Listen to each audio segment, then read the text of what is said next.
tons of fun with the first super. Says, I know you already told your thoughts on JPJ, but why does it feel like he's regressing? I hope he still does his before and or after practice workouts with catching like he did all last season.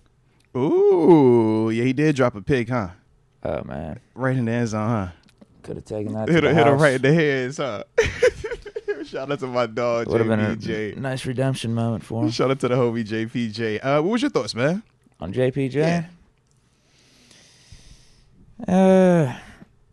Tell him how you feel, man. Tell him how you feel.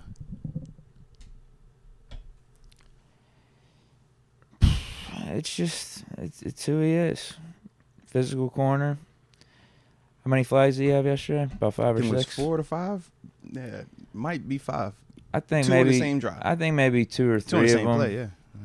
shouldn't have been called, but I think it's almost like Pickens on the offensive side for us. And honestly, Pickens don't get really flagged like for on the field stuff or like during the play type of stuff. It's his antics and stuff when the play is over.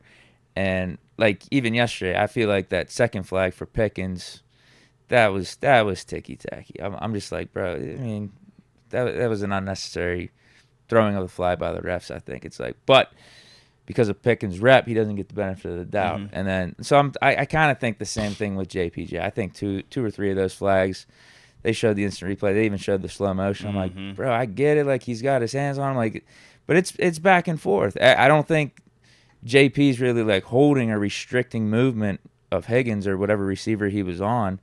It's just that I guess it kind of looks bad in the moment or whenever it's live, and the refs are eager to throw the flags because of JPJ's rep and how he typically gets these type of flags game in and game out. So yeah, I don't know. I didn't think he had like an awful game yesterday. It's the flags. Like whenever we talk about JPJ having a good or bad game, it's typically like how many flags did he get? And yesterday he got flagged a lot, but I do think some of those flags on him were excessive. But it is what it is. Shout out to the homie Deke, man. We are on the same page with this thing. Some of those flags yesterday, man, it's the cost of doing business playing cornerback in the National Football League. I said outside of quarterback, that is the hardest position to play, not only because you're going against usually the best athlete on the field via wide receivers because their size, speed combination, along with them actually knowing the play and you having to react to it. But it's also the most challenging because of the way it's officiated. And what I mean is this. We will watch a wide receiver create minimal contact at the break point via push-off, via I'm going to just stiff arm you. And we all have been conditioned to not even complain about offensive pass interference anymore. I can't even remember the last time we've even flirted with that even being a call.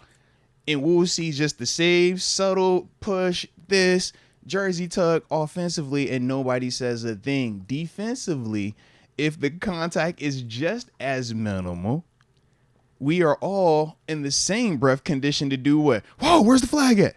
Oh, should that have been the flag right there? Hey, after every single play where there is any type of contact, whether it was intentional, whether it was created by the offensive player, if there is any type of the receiver looked out of control, we instantly default to, yo, that should be pass interference. Should that be? My whole thing with JPJ is this, man. The only call that I really had an issue with from him was the PI he took in the end zone because he actually panicked.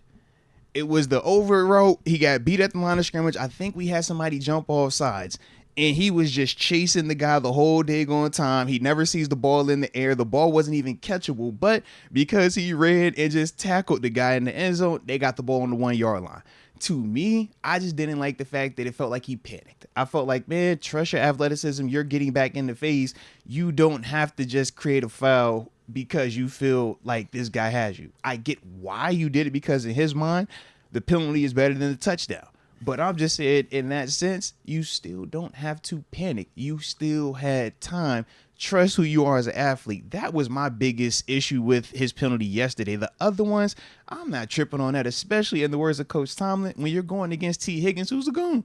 You watch T. Higgins play, he big boy bullies you out there on the perimeter. It's like the Brandon Marshall type game. No different than how GP bullies people at times. But I did have one just overall issue. I felt like they did call it a lot more ticky tack or a little bit more tighter in that T Higgins and JPJ matchup. Whereas you look at the Cameron Taylor-Britt pick six, and they let those guys kind of have at it off the line. GP stumbles a little. Does Cameron Taylor-Britt get hands on him, hands up around the helmet? Yes, but they let that go. So I'm like, yo, if you gonna let that ride, like let it ride. Right. Like we cool if that's how y'all play it, but just allow us both sides to play that physical on the perimeter, man, or get both sides get the benefit of the doubt. But you're absolutely right, man. JPJ, GP, they both have a little bit of a track record right now. So NFL officials, they are humans as well. They're going to come in, and no matter how much they shouldn't have a preconceived notion, yeah, it's like when you would watch a game with Perfect. It didn't matter if Perfect didn't do anything wrong. If he even looks like it's questionable, he's like, hey, bro, what's this, man? Hold on, bro. Throw that flag, man. So with certain players, once you do enough of it, yeah, it's going to take a little bit longer for you to have that kind of label or reputation taken off for you. And for both of them dudes, that's kind of what it is right now. I think yesterday the refs, point blank period, just threw a ton of flags. They were flag happy. Yeah. You look at both sides. I think we had like 10 or 11. Bengals had 10 or 11. I think that's a good point, too, the GP thing. I completely forgot about that. I remember it being a BS no call. It's like, bro, the dude clearly whacked GP. I know, yeah, maybe off the line GP was stumbling a little bit, but whacking the dude's helmet doesn't help him at all. And Sterator came on after the commercial break and said, yeah, this would have been grounds for a penalty, clearly. But it turned out to be a pick six in the Bengals' favor. Yeah. That's a big point swing right there. I love how we responded though. But if you're gonna call that, you got to be kidding me. Some of that JPJ stuff that you were calling, that it's not even close. I mean, how many times you let Orlando Brown false start all game? Right. You called it twice. But that's the whole, man, if I could get away with it, 58 of 60 plays is worth it. And I'm like, bro, throw the flag every time if you're gonna jump every time.